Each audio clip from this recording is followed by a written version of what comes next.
এখন আমরা আলোচনা করব সাবঅ্যারাকনয়েড হ্যামোরেজ নিয়ে। Intracranial haemorrhage defined as presence of blood within subarachnoid space that is deep to the subarachnoid layer of meninges. মেনিনজেসের subarachnoid লেয়ারের ভেতরে যদি ব্লিডিং থাকে, ইন্ট্রাক্রেনিয়াল হ্যামোরেজ থাকে, ওটাকে আমরা সাবঅ্যারাকনয়েড হ্যামোরেজ বলি।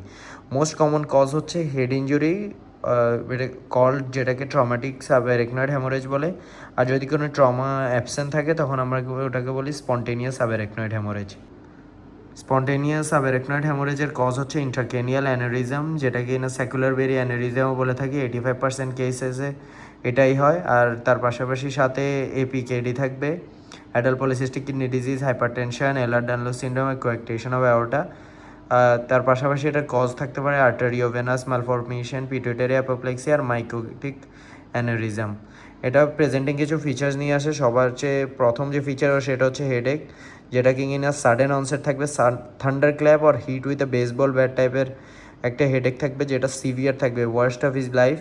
অক্সিপিটাল রিজিয়নে পেন থাকে, পিকিং ইন্টেন্সিটি 1 থেকে 5 মিনিটের মধ্যে অনেক বেশি বেড়ে যায়। এটা history of less severe sentinel headache in weeks prior to presentation. Nausea আর ভমিটিং নিয়ে আসবে। মেনিনজিজম থাকবে, মানে হচ্ছে ফোটোফোবিয়া, নেক স্টিফনেস থাকতে পারে, কোমাতে চলে যেতে পারে, সিজার হতে পারে।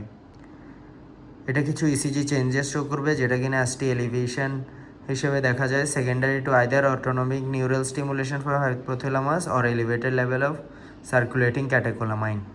আর কিছু যে সাবঅ্যারাকনয়েড হ্যামারেজের ছবি দেখায়।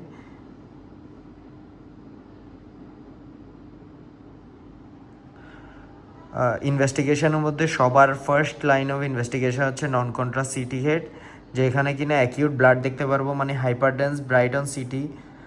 তার যেটা টিপিক্যালি বেজাল সিস্টেন্স, সালসাই অ্যান্ড সিভিয়ার কেসেসে ভেন্ট্রিকুলার সিস্টেমে ডিস্ট্রিবিউট হয়ে যাবে। আর সিটি হেড যদি 6 ঘন্টার মধ্যে হয়ে থাকে সিমটম অনসেটের আর নর্মাল পাওয়া যায়, আর নিউ গাইডলাইন বলে এলপি করা লাগবে না, অন্য অল্টারনেটিভ ডায়াগনোসিস দেখতে হবে। আর যদি সিটি যদি মোর দেন 6 আওয়ার্সের বেশি করা হয় আর নর্মাল পায়, তখন একটা লাম্বার পাঞ্চার করতে হবে।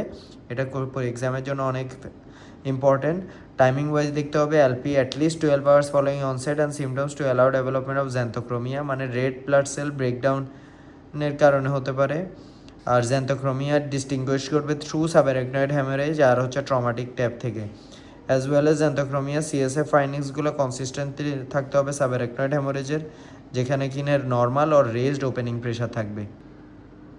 সিটি যদি সাবঅ্যারাকনয়েড হ্যামোরেজের এভিডেন্স দেয় তখন নিউরোসার্জারিতে রেফার করতে হবে আর কনফার্ম করতে হবে subarachnoid haemorrhage. Subarachnoid haemorrhage confirmation হওয়ার পর এইম অফ ইনভেস্টিগেশন হবে কজেটিভ প্যাথোলজিটা আইডেন্টিফাই করা।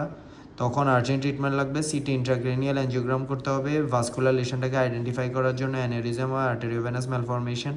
Plus minus digital subtraction angiogram করতে হবে, ক্যাথেটার অ্যাঞ্জিওগ্রাম যেটাকে বলি।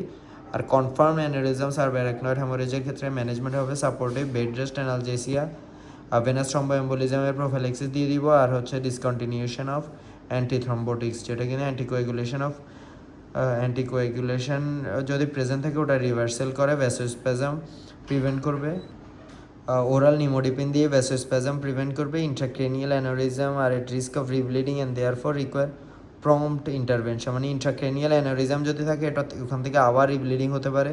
সো প্রম্পট দ্রুত ইন্টারভেনশন করতে হবে, প্রেফারেবলি উইদিন 24 আওয়ার্স।